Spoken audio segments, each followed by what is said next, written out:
All right, we got Allan from Staple Crew. I've known of Allan for a couple of years. The one thing that really perked my ears when I first saw your show is that, hey, he says, I used to be a yacht captain. I said, okay, that's the kind of guy I wanted to talk to because, at some point down the road, we do believe a lot of the XRP aficionados who have been really packing our bags in a big way, we do believe that we are going to be able to afford a lot of the nicer things in life, and yachts were probably right up there. I personally like the trimaran. I like one that's called the White Rabbit, which is a 105-meter trimaran that was built out of Australia. And so when I saw you and you said a couple of things that were brought up by bigger podcasters that really resonated with a lot of the XRP crowd, you really came onto the scene and you hit everybody's radar, including Mel Carmine's radar. We're not having an interview, guys. We're having basically a conversation, and we'll see how it all lines up. We might see eye to eye in a lot of things. We might not see eye to eye in everything, but it's going to be very interesting nevertheless.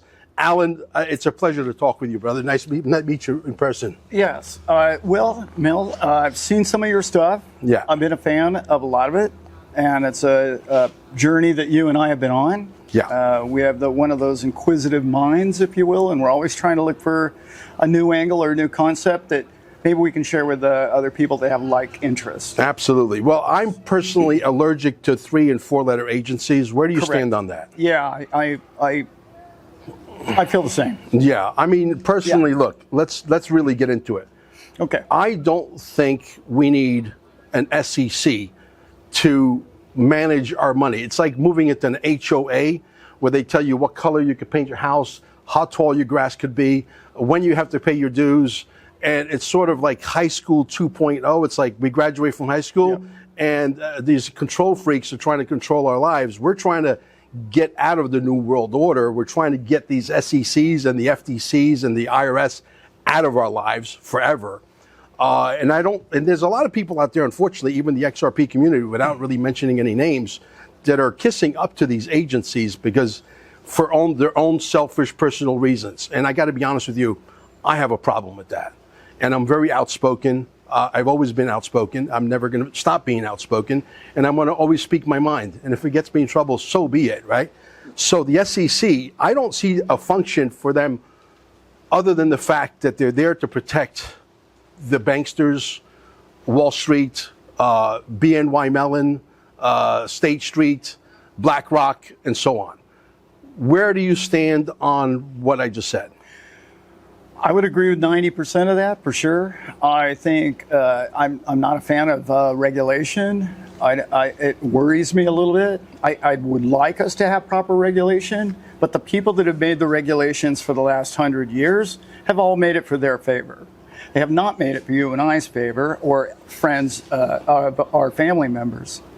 I don't care for that. We need to fix that before we go ahead and start making new regulation on the old platform or the old model. That doesn't make any sense to me. And everybody, not just in the XRP community, but many other communities, they say, well, we need regulation, and we're allowing these people. Yeah. I do, like I said yesterday at the conference, I don't like that angle because we run into a lot of problems with regulation means manipulation, then they're able to manipulate us, and then they're able to put us right back in where we were. And I really worry because anything crypto is going to be more constraining on all the people, and it gives them more power to do so, and that really does worry me a lot. Perfect. So, you said 90%, which means you're in favor of 10%. Where does the 10% fall in?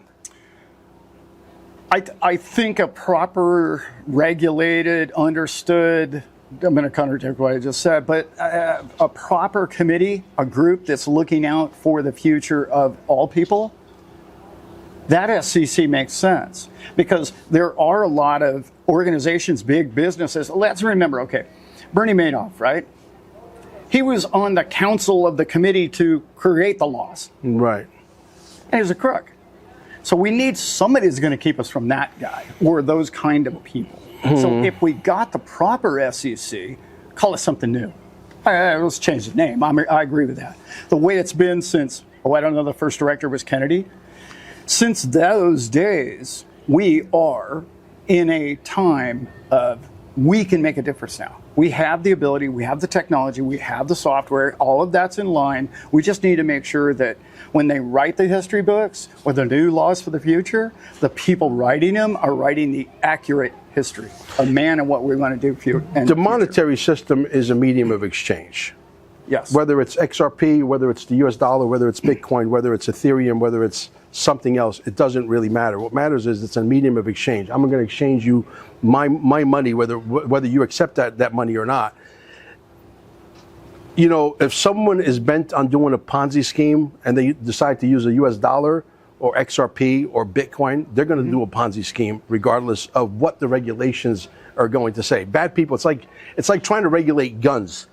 You know, criminals, whether, like, for example, in Chicago, you're not allowed to have a gun. You're not allowed to have a gun in New York or New Jersey, but yet the criminal has a gun. Yeah. Right? Yeah. You're not going to be able to stop. You're not going to be able to regulate that out of existence. Yeah. So my thing is that I think we should have no regulations. Let the monetary system do what it's going to do. And when you find a bad person that does a bad thing, put them in jail.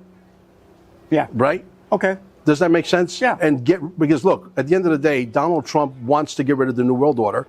He's basically said it loud and clear on multiple occasions. This is where I have, and I hate to call him XRP Army 1.0 or 2.0 or 3.0, because at the end of the day, we're really a family, right? We're supposed to be working together. We are a family. Right? But there's still a lot of people out there yelling central bank digital currency, and we know the central bank digital currency as of right now, they are DOA, dead on arrival. But yet there's a lot of people talking central bank digital currency, which is programmable money, which tells you where you could spend your money, how much you could spend your money, if you could buy steaks this week, if you could buy chicken next week, how much of your chicken money you could spend on steaks, or if any at all. That's right. That's a dictatorship that I don't want to live in, you don't want to live in, right? No. So why are we still pushing central bank digital currency? Why is the XRP army, the original army, let's call them that, which is less condescending instead of calling them 1.0, right. Why are they still pushing a central bank digital currency? Well, let's get into my background a little bit. A lot of people don't understand wealth, and they've never been wealthy, and then never had a lot of money. So they take their point of view or their perspective of their life towards, well, when I get money, everything will be fixed. My life will be perfect. But as you know, I work for billionaires, and all the billionaires that I work for, most of them are miserable people. But they got all the money in the world. So you ask yourself, is that the goal, to get the money? No, it's not the goal. So a lot of people who are in these YouTube channels, 1.0 XRP people that you're talking about, they don't come from money, they don't understand money, they don't understand what it means to have money, they don't know how to manage money. So what they're saying is, I'm really trying to promote to get all the little people rich with me, and then we're all good. They're failing the next step. Or the first step is to make yourself happy. First of all, if you're not happy in life, I don't care how much money you have, you're done. So they miss that angle. They're saying, well, as long as we can get a bunch of really good people all rich, we'll change the world together. That's accurate to some degree. In fact, crypto has been an opportunity that I've never seen before to take the lower class into the middle and the middle and the upper, and an opportunity that I've never seen before. It's that revolutionary. But when they're telling you, I'll do it, I'll go ahead and suffer the CBDC just so I can get the house on the hill, that's where you and I agree that is unacceptable to us. Period. Absolutely. Yeah. I don't want to live in a dictatorship. I don't want anybody to have any control. Part of being a free society is to have total freedom on all levels. And there's really no compromise when it comes to that. You can't say, yes, I'll have freedoms here, but I'll sacrifice that. There is no compromise when it comes to freedom. That's why everybody wants to come to America, because it's the land of the free. But how free have we really been over the last 50 years? Really not that free. There's been this New World Order stranglehold that has been ratcheting, and we're basically giving up, a lot of our rights for privileges. Agreed. And that's not freedom, correct? It's not. No, it's not. Freedom is the ability to say no and say yes to anything you feel like doing. Say whatever you want to say. Yeah. We don't have that now. Yeah. And even I just bought an old classic truck, and I had to pull 10 grand out of the bank. 10 questions later, I'm like, well, it's none of your business, ma'am. right? Exactly my point. Yeah. See, if I wanted to buy that truck from you, if you fell out of love with that truck, but I fell in love with your truck, and I wanted to pay you an XRP, I shouldn't have to go through a central bank digital currency. I should just be able to pay you directly, Absolutely which is correct. what they're afraid of. Because had this game been figured out a long time ago, and the central bank digital currency, or the banksters of the world, for example, were able to, create a monetary system that could compete with the XRPs, we would be out of existence. The only thing that stands between them and us right now is somebody by the name of Donald J. Trump, an anti-New World Order guy. I believe he's completely anti-New World Order. I think, if we were to be enslaved, this turkey would have been out of the oven a long time ago. If he was a bad guy, I mean, I've been saying for the longest time that the IRS is an illegal enterprise that's been registered. And any guys out there can actually go look this up. I mean, I know this to be an absolute fact, that the IRS is an illegal agency, an illegal corporation registered in Puerto Rico, and it's got nothing to do with the federal government at all, zero, and it's registered with all these law agencies that basically put a kibosh on the American people to collect an illegal tax. Okay, because even on the documentation itself, it says voluntary. Okay, they created. I mean, we can go down this rabbit hole, but the reality is, they created it back in World War II because they said, hey, we have to fund World War II, right? Whenever it was registered, and then the taxes are going to go away. But they got used to that gravy train. They never wanted to go away, and it never went away. No. And a lot of people are still complying because they have been beat into submission. That is not the world I want to live in. So we got to figure out, how do you and I and as many podcasters as we can recruit, who are not even podcasters today, to get a microphone and beat this drum so that we can wake up the masses, so that these people can get the hell out of our lives, as in forever, right? I 100% agree. Right? So we have an illegal entity collecting tax from the American people, and people don't realize that they're paying a Puerto Rican corporation, and the money goes to the Vatican, and the money goes to the UK, the monarchy, all of it, every red cent. None of it goes to building your bridges. Now we're talking about getting rid of property taxes, starting here in Florida with DeSantis. You've heard this, right? Yes, I have. Okay, so everything that Mel Carmine, not to toot my own horn, but I think I've become in the Nostradamus of the predictions of what's to come. Yeah. Department of Justice, as I like to call it, DOGE, right? Department of Government Efficiency, really is really coming in line with everything that's been written in 1958 from the farmers, presented to Congress. It's right in line. I mean, you cannot argue that we're talking about getting rid of the IRS. We're talking about getting rid of property taxes. We're talking about getting rid of a lot of stuff. Yeah. They're talking about getting rid of the chemtrails, which means they want us to become healthy. They're talking about making the food organic again, because if the food is organic again and you and I could get healthy, we could live longer to do what? Enjoy our XRP, the fruits of our labor. Are we moving in the wrong direction? Are we moving in the right direction? Where are you on Trump? On Trump, so far I love everything he's done. I struggle a lot with how anybody becomes president. That whole process. You struggle tricky. how? It's very tricky how that whole process comes to be. How somebody becomes president in the United States? Yeah. Well, because if you look at any level of any form of any branch of government, and any of it, it's all corrupt. It's all corrupted. It is corrupt. So you ask yourself, is the election free and clear and open and wide open and the right, and only the people that are capable of doing become president, or is anybody capable? Are you capable of being president? I can't, because I was born in Sicily, unfortunately. But if I could, there'd be a lot of things that would be fixed very, very fast. I'd be a little more ruthless than Donald Trump. I would probably vote for you. I probably would. Yeah. That makes more sense than most of the clowns we've had. I'm not a political man.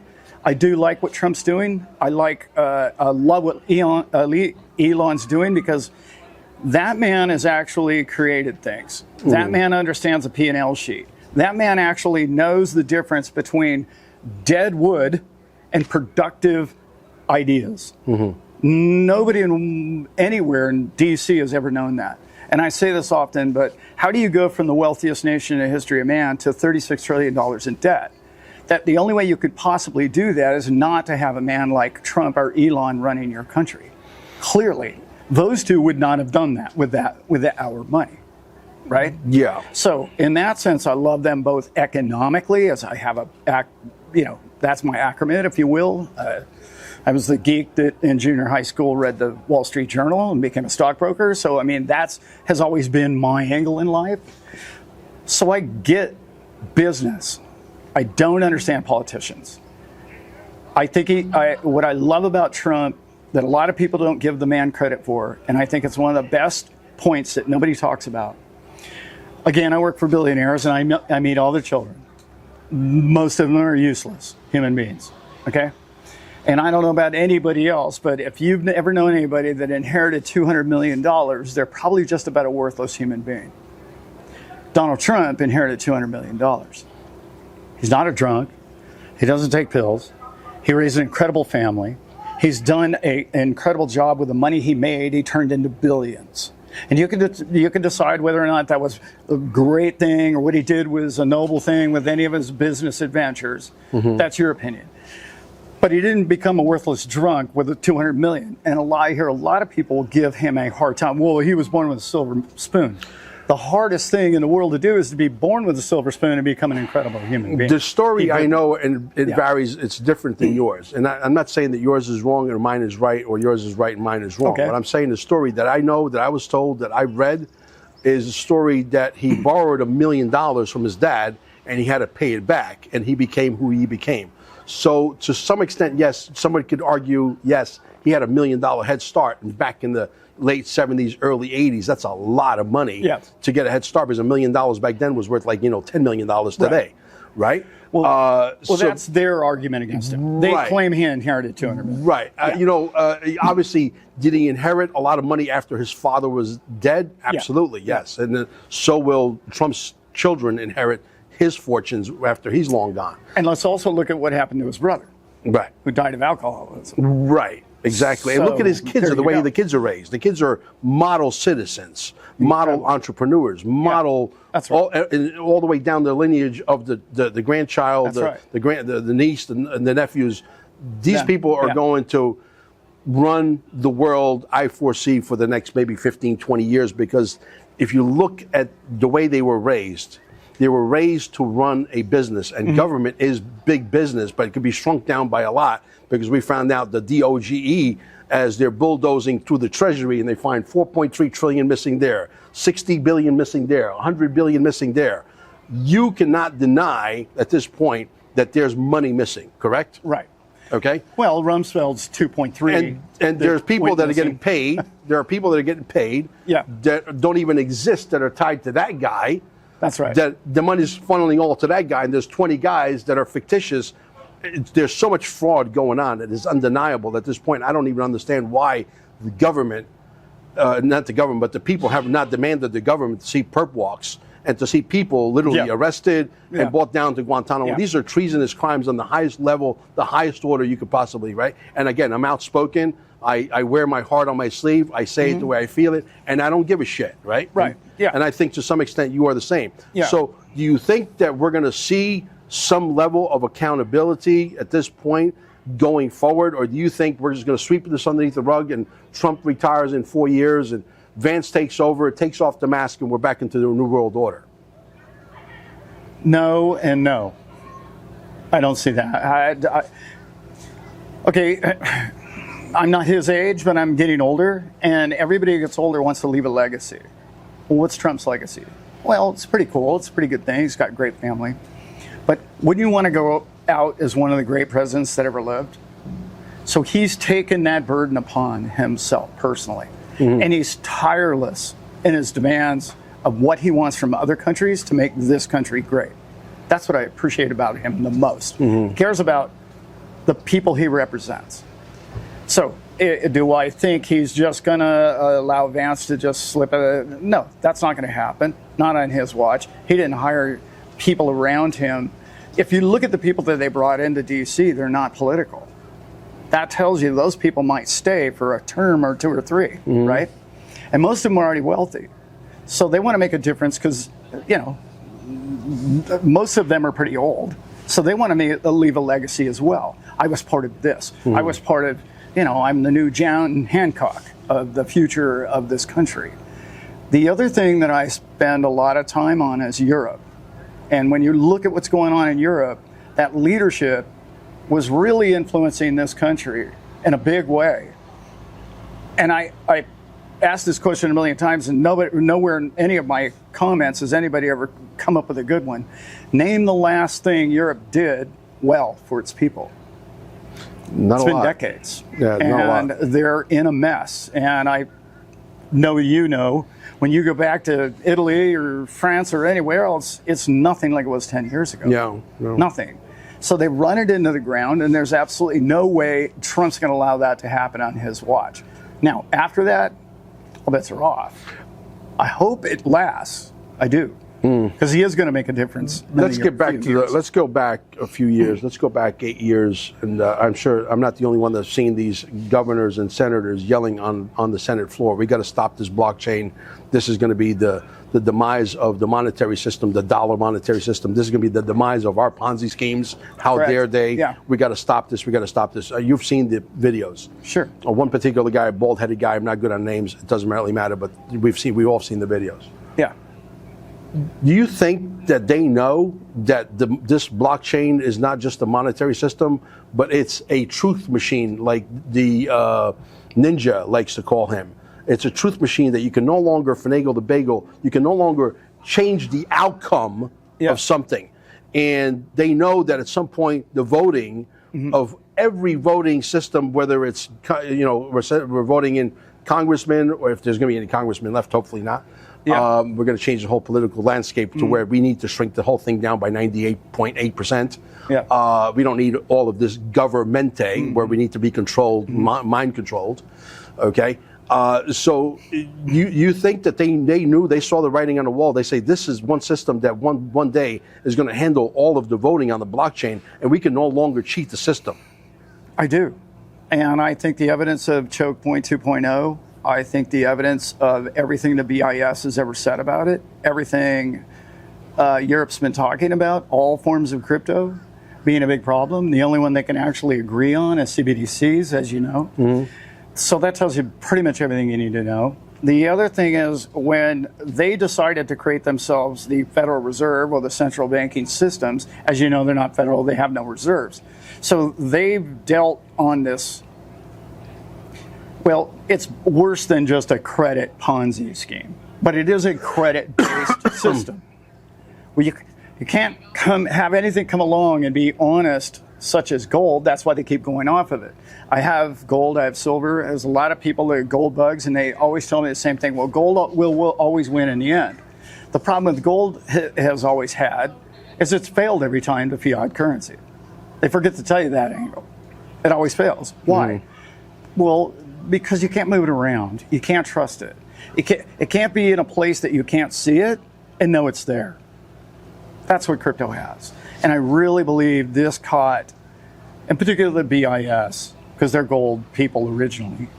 And now they're into just printing whatever digits they want to print. As I think it was Elon just the other day found some magical printing machine that just makes digits. We all knew that was happening. With crypto, you now have a limited base of, now we have an unlimited amount of coins that can be made or produced, and there's going to be a new salesman, there's going to be a new company come along, there's going to be a new Ripple come along, and we have better tech, it's faster and this and that. So that is going to be our hurdle going forward. Do they have a choice? I don't think so. Because call it benevolent energy, call it whatever you would like to, the people want different. The people want change and they want more. And there's groups like us and the people that follow our channels understand this, and we're all spreading. And the adoption rate is incredible compared to even the cell phones or any of them, laptops of crypto around the world. And it's coming. And they can't stop it. They're now even backing away from being CBDC. They're calling it something else, which I just heard about not long ago, which is a CBSC, stablecoin. Well, they could call it whatever they want. Right. They would love to be in a situation where they could print money to infinity, simply because, I'll take one of those, thank you. Because if you give the banks the power to be able to have their central bank digital currency, whether you disguise it under something else or not, it doesn't matter. What matters is we know that it'll be the same old Ponzi schemes. They'll be able to print that digitally to infinity, and it's going to be the same old show all over again. Right. And they have all the power because you're worth billions, they're worth quadrillions, right. And they can overpower you because they have more money. So when gold became paper or digits, right. we were all in trouble. Exactly. And we've been in trouble since that time, 71 forward. Right. Okay. So when they can do the same with digits or crypto, then we're really in trouble, because that's not good. You know, I want to choose my words wisely here because I know that you're on the same page. You know, the 2020 election, and I don't want to say much more than that. You understand what happened. Do you think it was a blessing in the? I personally think it was a blessing in disguise. I want to see if you're on the same page. That Trump had the ability to be able to wake up the masses as to what was really going on, because we have, you know, the 2000 Mule movie. We had all these, you know, evidence beyond a shadow of a doubt, irrevocable, irrefutable evidence, as I like to say. Correct. Right? Mm-hmm. And I think personally it was a blessing in disguise that Donald Trump was able to take that 4 years off to reorganize, because had he won the election in 2020 and Donald Trump would have gotten 2020, that would not give him the opportunity to be able to be organized he is right now, which is hence the reason why you have a DOG, Department of Gesara, or Department of Government Efficiency, bulldozing everything on God's creation. And we're only at the tipping point right now. I believe we're going to find quadrillions, hundreds of quadrillions of dollars missing, because this has been going on for eons. Yeah. Just look at the derivatives market, and it's ridiculous numbers. Right. Right. Yeah. Exactly. I agree with what you're saying. I also would like to interject. It gave them 4 years to make a lot of mistakes. And trying to arrest the previous president for jaywalking, or whatever the new charge this week was absolutely absurd. One of the things you and I do, I've done it my whole life, is sign NDAs. I've signed some this year already. Right. They essentially throw him in court, the ex-president, for an NDA. He had a financial agreement with this lady to not say anything. Signature, the whole thing, give her the money. She should have been the one on trial. Because you and I have the right to assemble. Sure. You and I have the right to make a contract between the two of us, and I can say, hey, Mel Carmine, you cannot say what I just said to you. No problem, Mel. We're good to go. That's a legal binding contract in this country. How does that man, the ex-president, get thrown into court for that? It's ridiculous. My wife's an attorney. That's how I know that. I said, baby, is that legal? No. Not in this country. Do you think a lot of the conspiracies that we've been fed as conspiracy theories are really factual, and there's a lot of facts, and there's a lot of anomalies, and it's too plausible for us to turn around and say, no, that can't be, and that can't be, but yet nobody really offers any proof. But yet when you get a guy like me and you and maybe a couple other smart guys in the room, we're able to dissect and put the puzzle back together in such a way where it becomes so highly plausible that you could literally go to the bank and they'll give you interest on it, on what it is we think it is. And most times it is, most times than not, what we think it is. Do you think that these conspiracy theories, or these words that they've created these words to try and make us look lesser of intelligence, if you will, and them being, and the people that actually call you a conspiracy theory, they do it to make themselves look better than you. Right. Oh, look, you're a conspiracy theorist. You know what I mean? Yeah. Right? I agree with that completely. And the thing about it is, like, you can tell by the way they name things, right? Conspiracy theorists and the rest of it. We fact check that. Yeah, all those little code things that they all say, you can tell.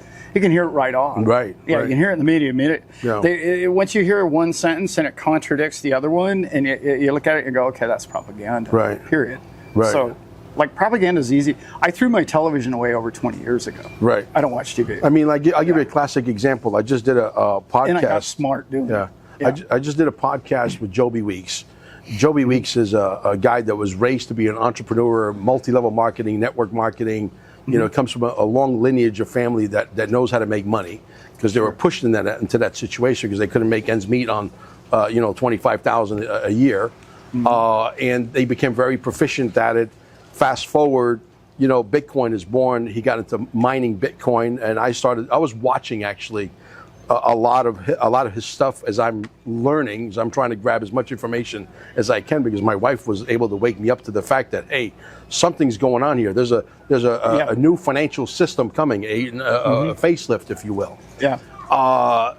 And so, a guy like this, for example, who was able to literally mine and sell the equipment to companies like BitClub and Omnia and a few other companies, able to literally mine 92,000 Bitcoins. That's the actual real number. And then the government comes in and steals it all. Okay, and they put him in jail. They bounce him in 11 months in a bunch of prisons. And they steal the Bitcoin, and there's never been a due process. He's never been to court. He's on the house arrest for 5-6 years. It's a fascinating story, and I'm getting to something here. And a story like that, you would think would grow tremendous legs, because I know I'm not the only one that's being stifled or censored on YouTube. I'm sure you are too. Right. Okay. Yeah. I used to get. I was getting. When I had 8,000 subscribers, I would get 80,000 views. No bullshit. Yeah. Right. And now that I have 50,000 subscribers, yeah, you remember those days, right? And now that you have 50,000 subscribers on one channel and 30,000 subscribers on other channels, you're getting like this particular video I'm talking about has got like 500, 600 views. It's ridiculous, and it's been out for 3 days. So they're protecting something, obviously. Yeah. Right. YouTube is protecting, right? Yeah. But how do you live in a country and you say, okay, this is the freest country in the world, and you're able to lock this guy up for 11 months, put him under house arrest with an ankle bracelet. Yeah. There's never been a court date. He's never been to court. And they say, we want the Bitcoin keys. Obviously, they said they spent all the money, right? How can you call that a conspiracy theory? Isn't this supposed to be a free country? Are you supposed to have due process? Yeah. You're supposed to, if I'm being charged with something, I want to go to court. I want to see a judge. I want to see a prosecutor. I want to be able to hire an attorney. I want to be able to defend myself. Yeah. Right? A video like that where 92,000 Bitcoins and we don't get the kind of views. What are they trying to stop? Are they trying to stop people from becoming rich? Seriously. They don't want this information to get out, I think. I mean, I'm being conspiratorial, obviously. Of course. I don't know that they want everybody to stay poor. I think that to some degree that's happening, obviously. But I think what they're really after is control. And they want control over everything. And that's what they're best at. So if somebody starts popping their head up, or somebody gets out of line, or they look for an opportunity, hey, this guy, maybe the guy you're going to interview doesn't have a lot of relatives, he's not connected, doesn't have a lot of support, doesn't know an attorney, whatever the situation might be. Hey, it looks like an easy mark, 92,000 Bitcoin, we could use that.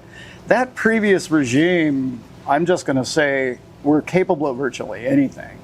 I knew a guy that was flying back from Switzerland after he went to a crypto show, and he was given gold coins. They're not actual gold, but they were gold Bitcoins.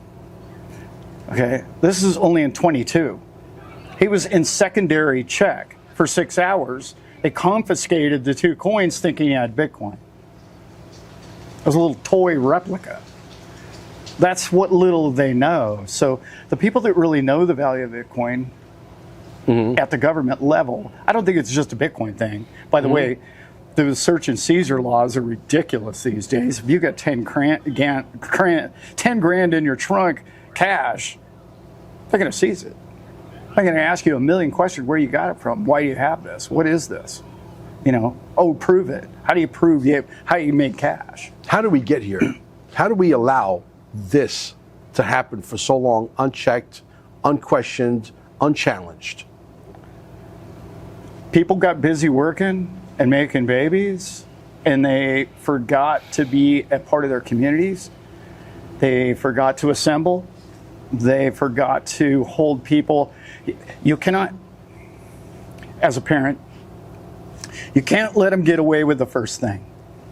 That's where it starts. It's that very first thing. If you don't stop it and nip it in the bud in the beginning, they got away with that, and then they're going to get away with this, and then this. Unfortunately for you and I in our generation, this has been going on since 1913, as you know. The crimes against money started pretty much then.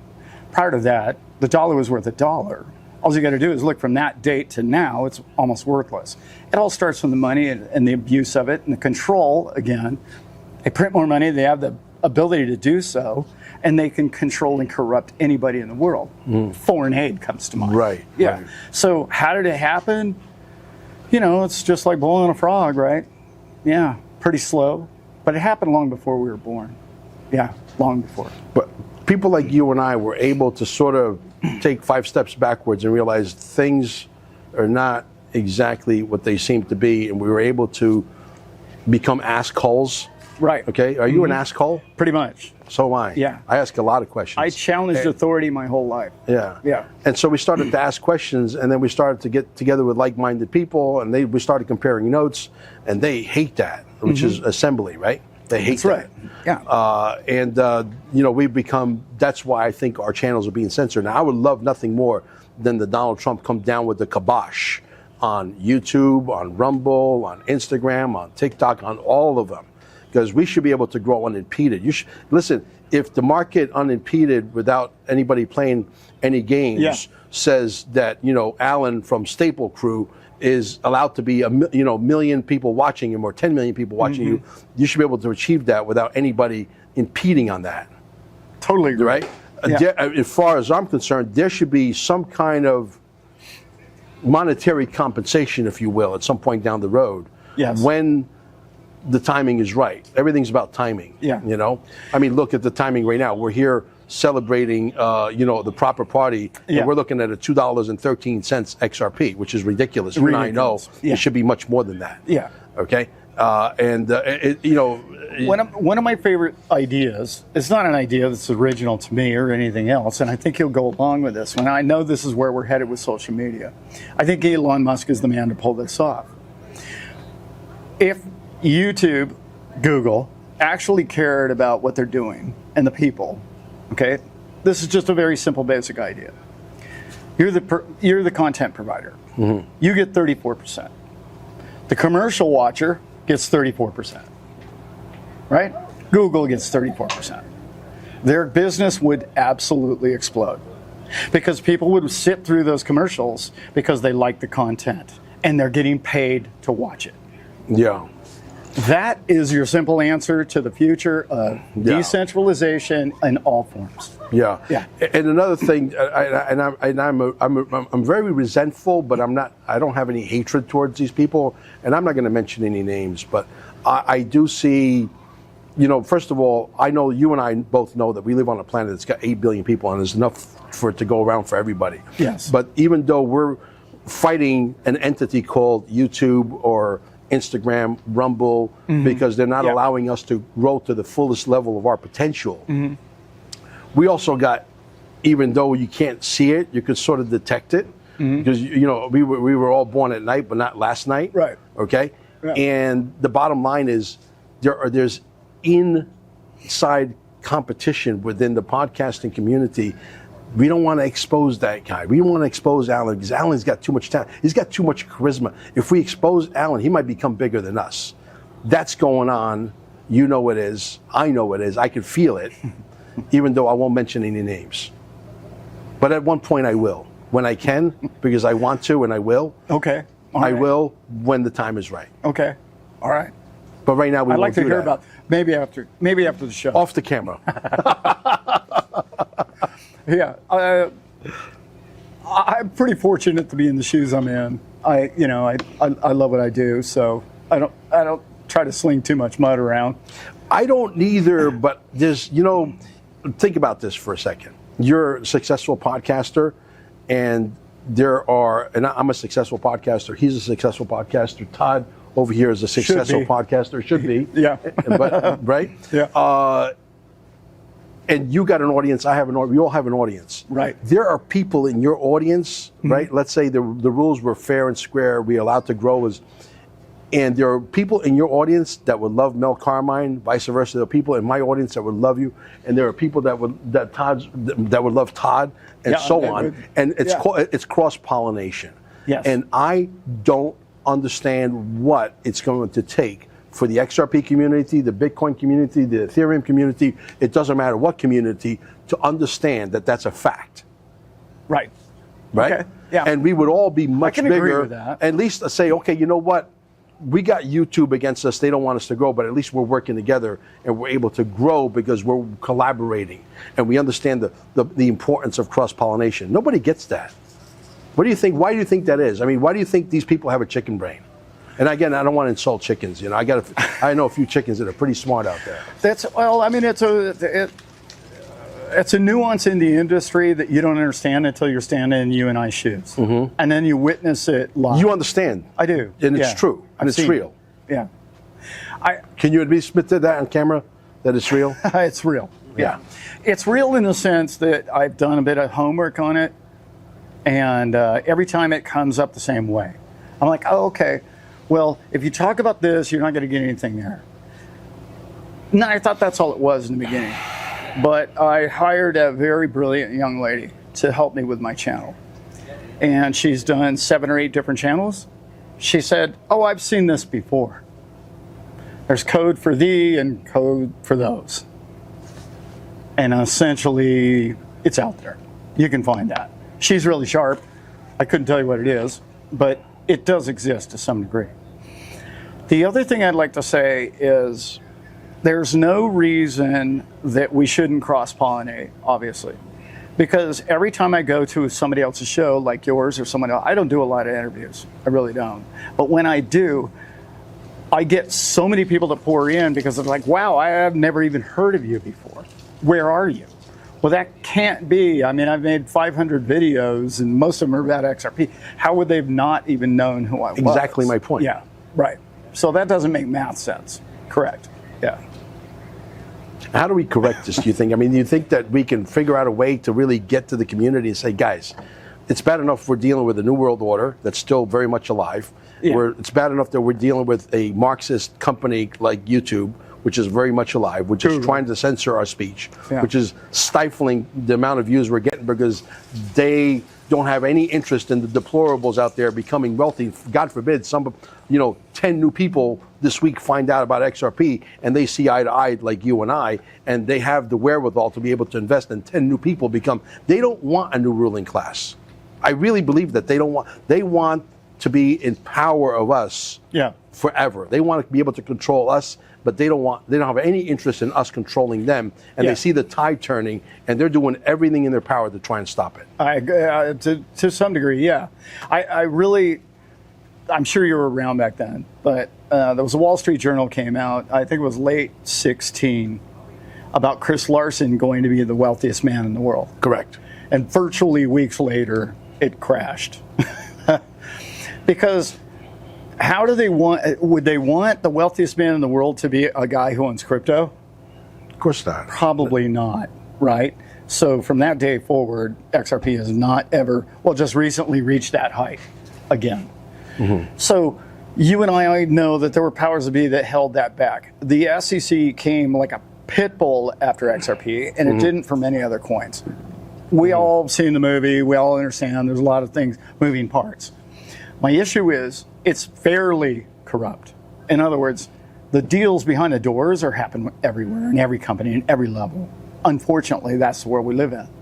It's so interesting to me when I live abroad. I lived abroad a lot for many years. And when I come back, I talk to people that have never traveled outside this country. And they also say to me, wow, gosh, you were in Mexico. Isn't that dangerous down there? I mean, isn't it corrupt?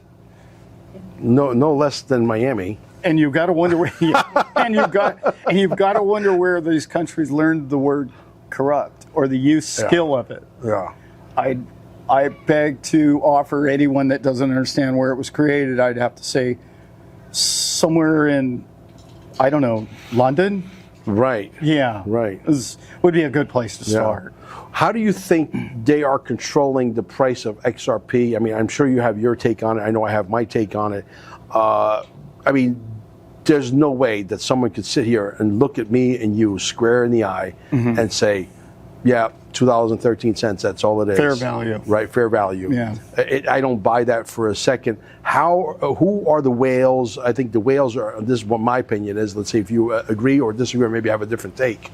But who are the whales that are moving in a massive amount of money just at the right time and exiting just the right, are they in communication? Do they call these guys on the phone, okay guys, go in, and they get the price from 213 to 265. Okay, guys, go out. Yeah. Is there something like that going on? I believe there is. It's hard to say that there isn't, but on the other hand, from what I know about, I was a Forex trader for many years at a high level. Mm-hmm. So no, I know there wasn't, but I do know this. There's a over-the-counter market. Mm-hmm. There's a futures market, right, overseas. And they manipulate those markets by purchasing those coins in the paper market and selling them on the physical exchanges. Mm. That is happening to some degree, of course. I called many friends. There's a couple of people here in the room that I called in October, and I said, XRP is about to fly. Right. How did I know it was going to go? I knew it was going to go because I knew the 3 institutions that were about to buy it. Mm. If you look at the way it went up in those 2 or 3 months, that was all institutional money, all of it, okay? So now that institutional money stair-stepped the price all the way up to its previous all-time high, you have to say, okay, well, why would it come back down if institutional money, because let's face facts, you and I, we're up to here. We don't have any dry powder left. The XRP people are in, right? We didn't get new adoption from the public. So why, is the public selling it? No. So there is manipulation happening to some degree. They bought it up to sell it down to some degree. But I'm not going to say that those people are without coins or without the ability to get XRP coins at the drop of a hat, because they don't ever want that avenue to shut. They don't want that door to, when the music stops, they know they have to have a stool for that coin. Yeah, for sure. I hope I answered the question. No, I think you did. I think you did, and you answered it well, actually. But my question to you is, when do the musical chairs stop? At what point do the guys who are manipulating the price right now are no longer in control, because the institutional money, no doubt, is here? It's not, right now it's still a dress rehearsal. When it's no longer a dress rehearsal and it's really a go time, and you and I will have no control over that, someone else, whether it's BNY Mellon, State Street, Vanguard, BlackRock, Citibank, Wells Fargo, whoever, the Trumps, when that day arrives, you'll know. But I think for the masses to come, you have to simplify it. You cannot have it so complicated with wallets. I mean, the average person right now, I'm lucky. I got my wife. She's 20 years younger than me. She's a computer nerd. Right. I'm a mouthpiece, right? Yeah. But the reality is, you and I are just 2 chimps behind exactly. a microphone. Exactly. Yeah, I mean, I know enough to be dangerous, and I'm glad I have her, because then I can concentrate on other stuff. But the reality is, I see this as clear as day. I see that there'll be a day where the MasterCard, Visa, debit card, credit card, bank account, where they're going to custodial your money.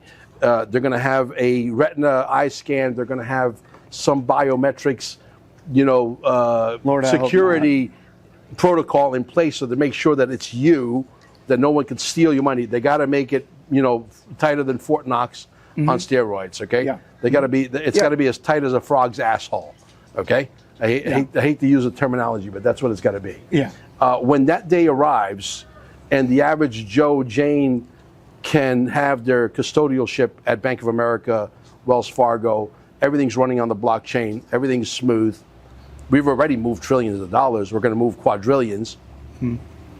When that day arrives, is that the day that XRP and all of the institutions are in, whether it's ETFs, BlackRock, all of the major players?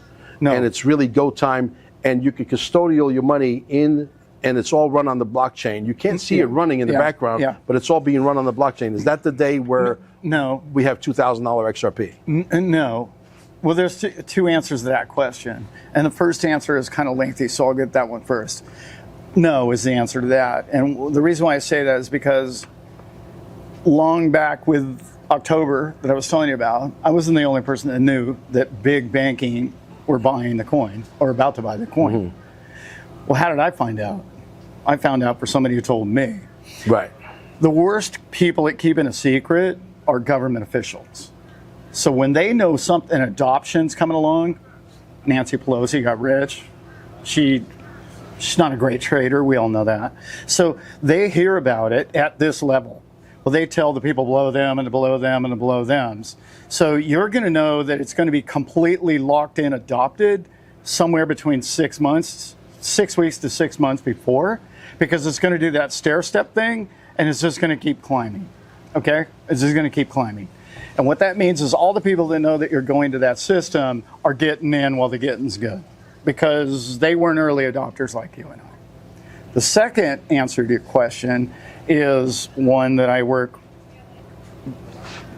long and hard on, and there's some great work out there. Molly and Jimmy Valley have done a lot of work on this kind of thing. And essentially it's, well, if you're going to use that for this and equating the value of all these other things, the other one could happen like banks close on a Friday, Monday's a holiday, Tuesday morning it's $1,000 or whatever the number might be that they need it to be at.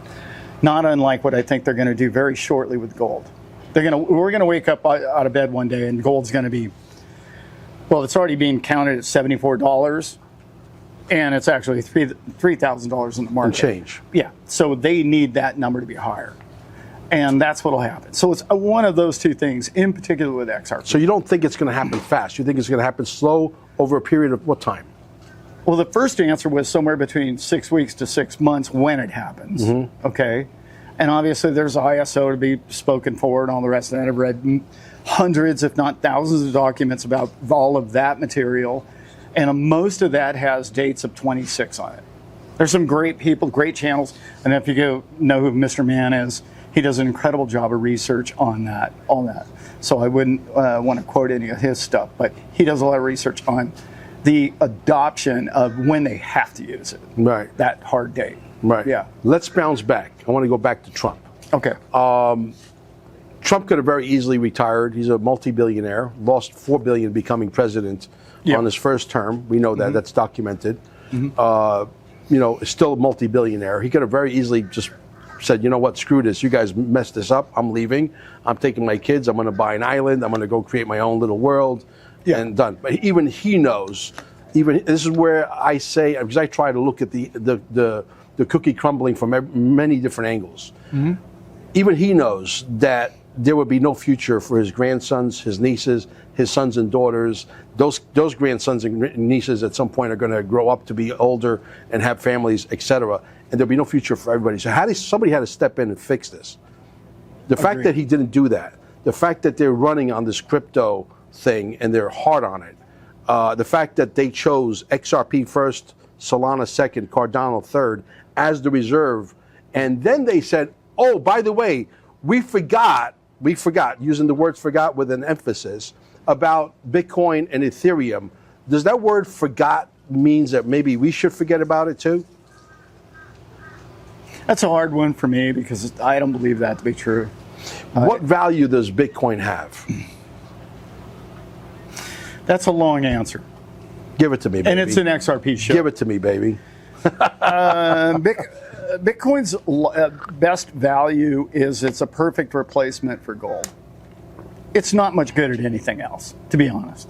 It's really good at that. It's just like gold. You got to mine it out of the ground. It takes a lot of electricity, but once it's all mined, it's just going to be in a pile in a vault somewhere. But that gives nation states power and energy. So I predicted many years ago that there would first be an industrial boom with this bull market. Right. And then the next bull market would be governments buying coins. Right. I screwed that prediction up because governments are buying Bitcoin and governments are buying institutional coins right now for use case. So Bitcoin offers an opportunity for an arms race, if you will, because it takes electricity, because there's only 1 million coins left, and it's going to take 120 years for them to mine the rest of them. So that's the slow turtle hair race thing that a lot of people miss. They want security. They want to know that it's stable and solid. They don't care how fast it is. They don't care about getting rich. Wealthy, most people will get this one. Billionaires and governments don't care about getting rich. They want to keep what they got. So what's the most safe thing for them to do? dominate the Bitcoin market. Right. And the more people that get in, the more money that gets into it, the more secure that network becomes, as you know. It becomes more and more secure. So security-wise, proof of work is more secure, in my opinion. Because proof of stake, and I know XRP is not proof of stake, but it is online all the time. And the perfect way to get into anybody's laptop is to have it plugged into the wall all the time. And when you think about it like that, you say, okay, that makes sense. It's a little more secure. Well, what do you think of the fact that we can run without the internet? No other token in the world, XRP, can run with no internet. We can still transact. I don't know exactly how all that works. You know, I'm an ex-pizzeria impresario. What the hell do I know about? No, I'm not. I'm with you there too. Yeah. So I may be a little bit over my head, but this has been out there. I've read about it. I've seen videos about it. I know about it. Okay, Yeah. I'm sure you know about it too. Yeah. Okay, so that's got that advantage. It's got the advantage of being able to, you know, be utilized for smart contract NFTs. You could use, you could do other tokens on it. It moves money at lightning speed. It could be scaled up according to Hodor, which we believe is the guy on the inside. If you watch a video called XRP Trillions of Transactions Per Second by Moon Lambo. Well, first of all, my largest holding is XRP. Well, I know So it is. you're preaching to the I know choir it is. on all this. So what I'm trying to get to something here. Just follow along. Bitcoin, when it was created to transact. Yeah. It doesn't do that very well because it's costly. It costs too much money to move from point A to point B. You can't build federated sidechains on it. You can't build smart contracts on it. Correct. You can't do a lot of stuff on it. Right. So they had to create another bullshit story as far as I'm concerned, and I could be dead wrong. Yeah. That it's a store of value. Gold, Correct. the solid gold content, the actual gold, your telephone, for example, these microphones that we're on right now, I'm sure they have a little bit of gold somewhere in there, and this conversation cannot be conducted without. Yeah. And silver, same thing. So it's got usability. XRP arguably has tremendous usability on many, many levels. Right. The fact that it can be scalable to 3.5 trillion transactions per second, which I don't believe we never need to go to that number. No. If it goes to 1 billion transactions per second, we could scale it to that number. I think we got enough to be able to take care of the entire world. However, Bitcoin arguably really doesn't have a utility whatsoever, zero, other than the fact that they call it a store of gold and it's scarce.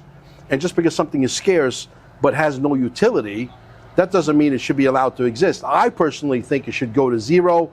Not that I want it to go to zero, because I know friends of mine that have Bitcoin.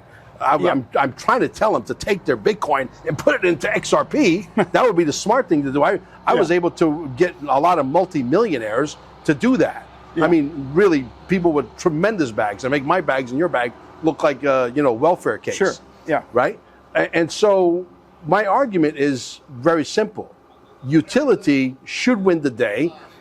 Lawsuit is only on XRP. There's no lawsuit on Bitcoin. Gee, we don't even know who the CEO of Bitcoin is, right? Well, Bitcoin would be really hard to drag into court. How do you do that? Exactly. Yeah. Yeah. Right. So I don't. So that argument. The doesn't hold one water that for me. has the lawsuit, the biggest lawsuit in history of finance. Let's go back to the use case. Right. Okay, I hear that argument a lot. There's no use case for Bitcoin. Although you know that there were more than $20 trillion last year transacted in Bitcoin. Of course, sure. Larger than any other bank. Yeah. Okay. So how would you not call that a use case? Well, just because somebody wants to transact in it and pay those fees just to prove a point doesn't make it, you know, efficient. No, that's right. But Right. it does. The prove Gary use case. Cardones of the world would probably do that just because Right. he cannot stand, for example. And this is where I differ, and I think you might be on the same page with me. I believe that you have a lot of, I don't want to call it common sense, because if it was common, everybody would have it. It's either good sense or, scarce you know, sense. or scarce. You either have it or you don't, right? So the bottom line becomes this.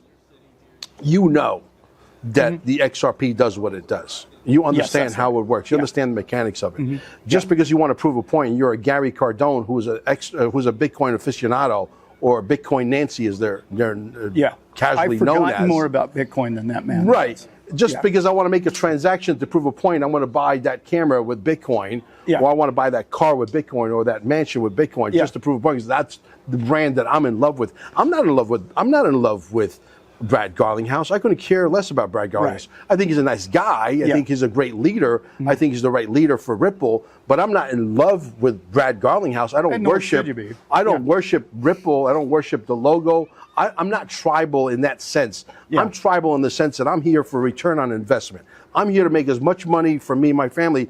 And if it was Bitcoin that does what XRP does, then I would be a Bitcoiner, right? Sure. Correct? There's no way that you're going to get the ROI from Bitcoin that you're going to get from XRP. That's my opinion. Right. I'm not a financial planner. Sure. But so I agree with that statement. yeah. But- so but where does why you- is there all this tribalism? Why do you think this is? Tribalism towards Tribalism, like I like the logo and I like the Satoshi Nakamoto story. I like the white paper. I like the way it reads. I like the fact that it's down with the banks, down with the institutions. We find out that one of the things I like about it is what we just mentioned. Who are you going to drag into court? Who does Russia get a gun to their head and say, "Hey, fix"? So are you saying that it would be I better? need to corrupt this. It would I be better need to for corrupt XRP to be a standalone token without a Ripple company behind it, because then there would be nobody to drag into court with Ripple XRP. That would put us on the same level playing field. From I would say that's that more standpoint. decentralized. Yes, Okay. I would say yes. However, do I love that Ripple's there and there's 900 employees promoting that coin? Mm-hmm. No, I love that. But that's more traditional business. You know, I'm the guy that actually backed Satoshi Nakamoto into the corner, right? Okay. Did you know that? No. Okay. Did you never saw the video that went hyper viral on X No. and on YouTube and everywhere? Even I Ben have my own Armstrong. views on who the man is. Ben Armstrong. But I backed him to a corner because I said you went and put a patent on blockchain technology in 1988. Yeah. There about year 2000, you went and did some consulting work for DARPA. In 2007, 2008, the housing bubble happened. In 2009, Bitcoin is born, and you're there. Yeah. We were placing you at the scene of the crime. I didn't see the video, but I've heard the theory. And I said, I'm going to watch your body language now. I Right. said, don't make any funny moves. I'm going to read your body language, right? Yeah. And the conversation basically ended to where he said, yeah, you're right. I may very well be one of the main Satoshis. Okay. Did you know about that video? No, but I've heard the theory. Yeah. Yeah. No. And he's admitted to this, Yeah. that he may very well, because he's really brilliant when it comes. Is Yeah. it possible? Look, there are no coincidences. 2008, the actual patent gets filed. 1988. You have dial-up internet. You have to wait for a high-speed internet to catch up. Blockchain is no good in 1988. It doesn't work because the internet's not You're there trying yet. to get me to sell my Bitcoin, aren't you? I am. I know a broker, by the way. Yeah. So anyway, so now you go to year 2000. He goes to work for DARPA as a consultant. Whether he's there as a consultant or as an employee is irrelevant. He's there. Right. He's at the scene of the crime. Right. 2007, 2008, you have the housing bubble. 2009, Bitcoin is born. Yeah. And all of a sudden, Bitcoin is slow. It's clunky. It costs a lot of money to move. It uses up a lot of energy. When it was the only guy created, that can there go wasn't, back, but yeah. the only guy that can go back and fix Bitcoin, is the main Satoshi Nakamoto, as he has admitted to me, David Schwartz, right? And boom, all of a sudden, XRP is born months later. Right. Okay. And Is that possible? The question is it possible? Is it possible that he is? Oh, sure, of course. Yeah, I'm not. I have my own views on who I think it is, but I don't think. Who do you it's think him. it is? I'm curious. It's a long show already, but Sorry for keeping you extra innings. yeah. But this is very interesting. There's a outside possibility that we all know who Vitalik is. Okay? Mm-hmm. He was pretty young when he created Ethereum. Mm-hmm. And look into his father. Mm-hmm. I'm just going to leave it at that. I've approached a few people that I know pretty well. It might be more than one person. I'm not doubting that, and I got him to say that he may be one of. So which means there's more than one, right? The one thing I would like to say about that subject is every time I hear somebody say that Homeland Security knows who it is and they questioned them and all that, I just want everybody to understand that Homeland Security is less than credible for anything. It should have been called Homeland Surveillance, not Homeland Security. That's my opinion of those people. Mm-hmm. Now, So I don't take their word for anything. So I hear a lot of YouTubers tell me, oh, that's who they are. They know who they are and they interviewed them. Okay, cool. Yeah, maybe. It doesn't matter. Does it matter who created the internet? Does it matter who created the wheel? Does it matter who created beer? No. No, it really doesn't. It matters it tastes good. That's right. So my point is, does it really matter who created it? And I said, well, you know, how can you sell something if you don't know who created it? Like, well, good luck with that. You know, you use the internet every day. You have no idea who created it. Mm-hmm. Right? So are you... Explain to me how electricity works. Nobody really knows. Yeah. Unless you're an electrician. Yeah. And we're pretty master electrician. And we like it. Yes. Yeah. Yeah. Do you think we're moving into an era, because we've heard now, I'm sure you know who Patrick Bet-David is, the Iranian guy. Mm-hmm. A lot of people follow him. He's multi-million listeners. He's able to figure out a way to stay under the radar. Obviously, he's got the best minds. A very intelligent man. Extremely. Yeah. One of my favorite shows, and hopefully I can get to be Patrick Bet-David at some point down the road, and I believe I will. And I believe you will, too. I believe you will. But, you know, it's going to come down to money and resources, and hiring the smartest people in the room have to be smarter than you. Agreed. Right? And that's why I watch the channels that are smarter than me. Exactly. Yeah. Yeah. So it's a little. I only watch YouTube channel. Somebody asked me last night, "What do you watch, Allan?" Mm-hmm. I thought it was a really great question. I get a lot of questions when I meet a lot of people. I watch channels that, for number one, they teach me something, and I only watch channels that pretty much have made money, lost money, and made money again. Mm-hmm. Those are my favorite kind of people. I resonate with those kind, because I've been wealthy twice and I'm not now. Yeah, and so have I. But anyway, needless to say, the reality is that he's come out and said, we want to know what is in those 6,000 patents. Patrick Bet-David is talking Nasara Jasara language. 6,000 patents is in the document. Yeah, and he knows. And he said, basically, at the end of this little short video that I've been passing around like a joint at a Grateful Dead concert, that he wants to know what is inside those 6,000 patents, because we are entrepreneurs, we're capitalists. Sure. We want to know, we want to capitalize. That's right. Right? Do you think that some of those technologies could be free energy technology, where we can grab energy out of the ether of the earth? The technologies that have been lost with Nikola Tesla, do you think there's going to be antigravitic travel? Do you think that there's going to be reverse osmosis of everything? Do you think that we'll be able to travel without having, you know, we're still driving in a Model T Ford extension, right? 4 rubber tires. Yeah. We're still flying in something that resembles a bird that's made out of metal, and we have to go through a checkpoint that gives you, all kinds of, can cause havoc on your system. I think if they'll allow and support technology, and they'll use it wisely, and they support people with great minds like Elon Musk, which seems like we're doing now. I also would like to bring back a story that I know you know, that Donald Trump's uncle was in the room when they found the Tesla cabinets and the whole thing. Of course. Yeah. So I'd like to believe that they have a lot of that info and that they're going to bust it out. I'd like to believe that. You think we'll see that in our lifetime? Well, mine's a little shorter than yours, probably. You're not that much older than I am. I'd probably say slowly, gradually, and then really quickly, to some degree. I don't know about flying cars, but I'm down with almost all the rest of it. Yeah, sure. They've had it. Yeah. You know, look, it's really... Yeah, but I don't know about you, but every time I drive, I think, good Lord, thank God he wasn't flying that rig, right? Yeah. Well, because you're not going to be in charge when you fly the car. We're going to have artificial intelligence that you and I will not be able to explain, and you're going to get from point A to point B very, very quickly, and it's going to be through a vacuum. It's going to be through other means that you and I don't need to understand. It's like you don't even understand. Are you a mechanic by any chance? Yeah. You are, okay, but you're the rare case. But the average person that is not a mechanic who buys a car, doesn't understand how the engine works, but yet he gets in, turns on, and goes, diesel right? Than I am gas, but Right, and so we don't really need to understand everything. We just need to, but think about the fact that we've been enslaved to a point where, again, I like to, zoom out and get a 100-foot view of, you're born into this world, you're being traded on the stock exchange, they fingerprint your feet, your Social Security is being traded. We're all worth all of this money that we can't get to because nobody's ever going to come and knock on your door and teach you how to do it. All right, and the people who've gotten close Agreed.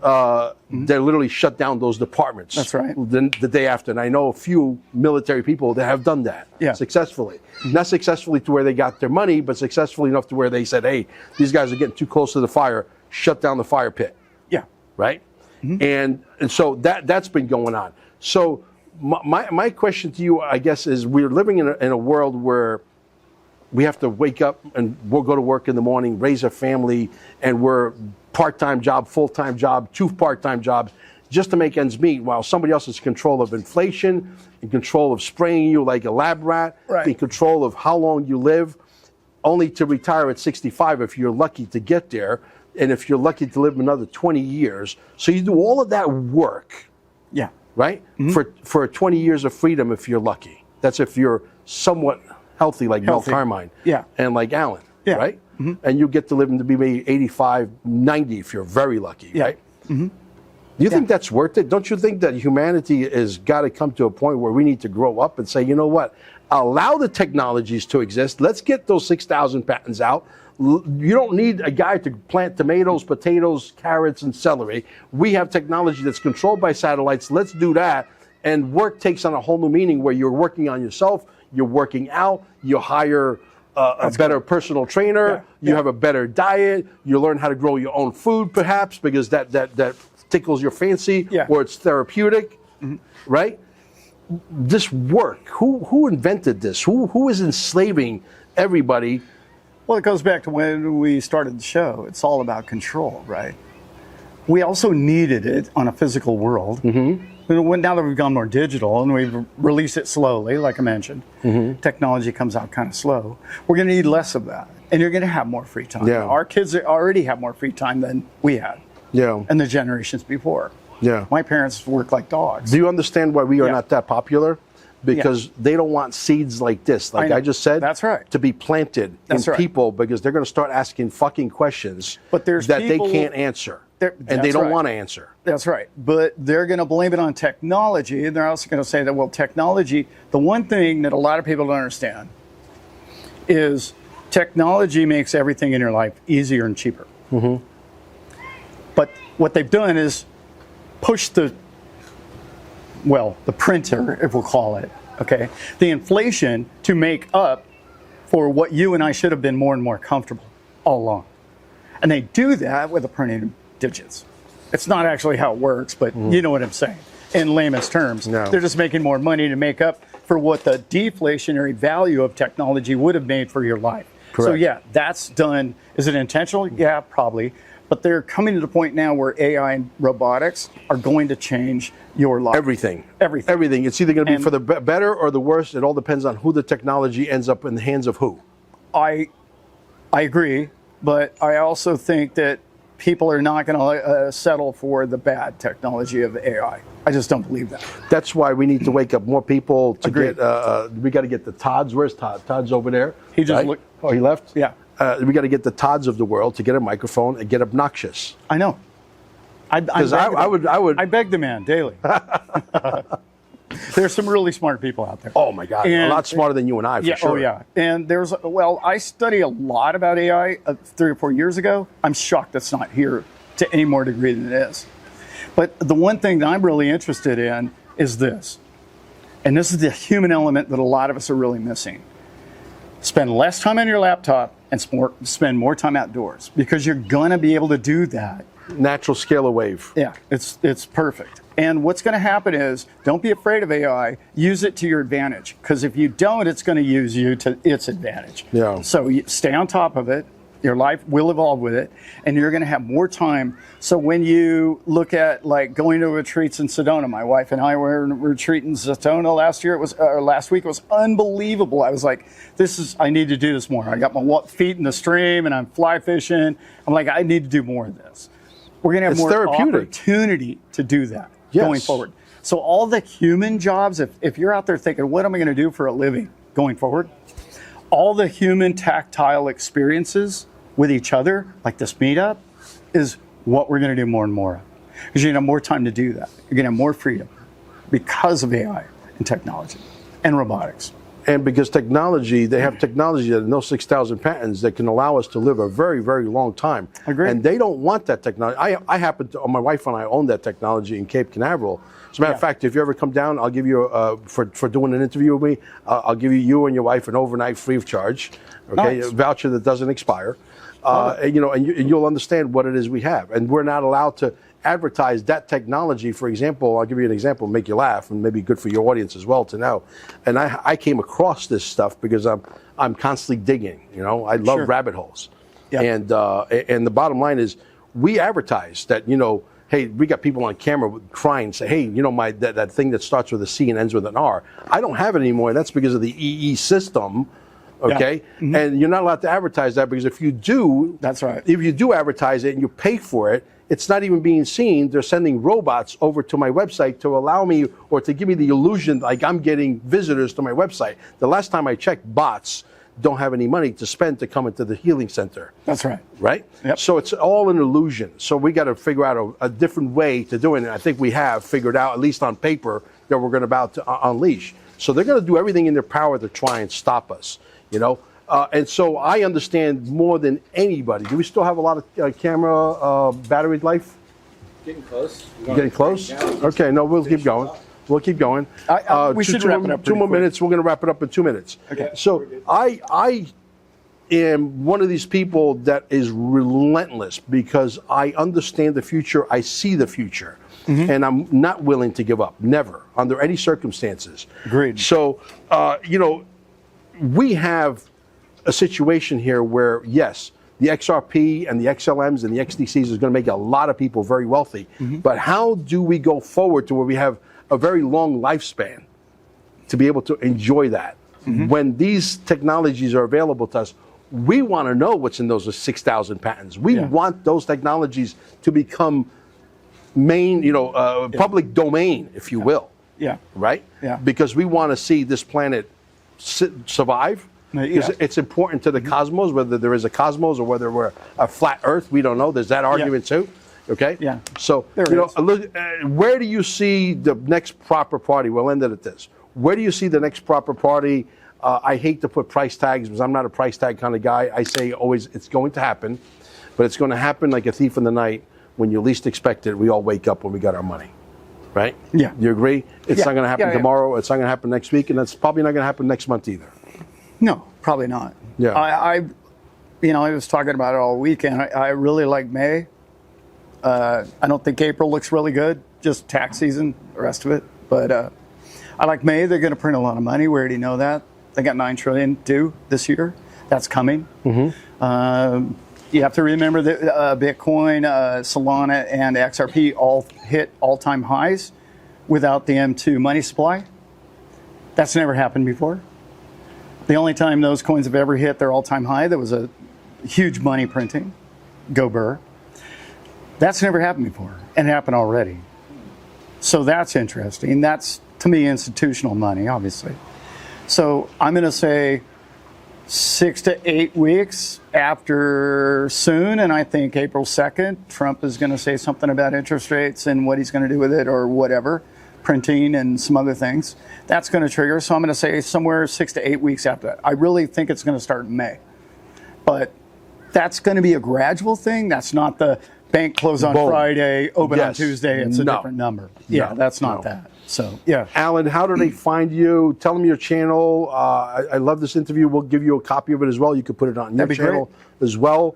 And you could tell them that Mel Carmine does one hell of an interview, even though this was supposed to be a conversation. It did end up being an interview because I'm an asshole, and it is what it is. But I think I had a lot of fun doing this. Did you have fun doing this? I had a blast. Yeah. Yeah. I don't really watch a lot of your material. I love the Molly Elmo's interview. Oh, she's amazing, isn't she? Yeah, I love her. She's a brainiac. I called her last week and was hoping she'd be here, but no, she couldn't make it. Yeah, so yeah, absolutely. That'd be fun. Can we see you at the next Quantum Summit Part 3? We don't know exactly where it's going to be, but it's going to be.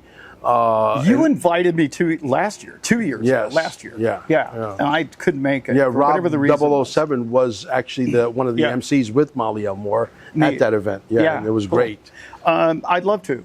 I'll check it out. We'd love to have you on a panel. I think we might be in a position to where maybe we're not going to be billionaires, but maybe we might be 50 millionaires or 60 millionaires because like maybe that. the XRP is maybe $50 or That'd be 60 fun. bucks. Well, if it's 60 and maybe bucks, you we'll, might never hear about me again. No, and same thing here. But what else we're going to do with our time? We're not allowed to leave the planet. I'm kidding. I know you are. Yeah. But we'll see you at the next Quantum Summit then, brother. It's a date. I had a pleasure. All Thank right. you. Yeah, all Thank you for right. coming. You got it on film. Staple Crew on the Staple Crew on YouTube, guys. Go follow this guy, and you know where to find me. So thank you. Thank you, Mel.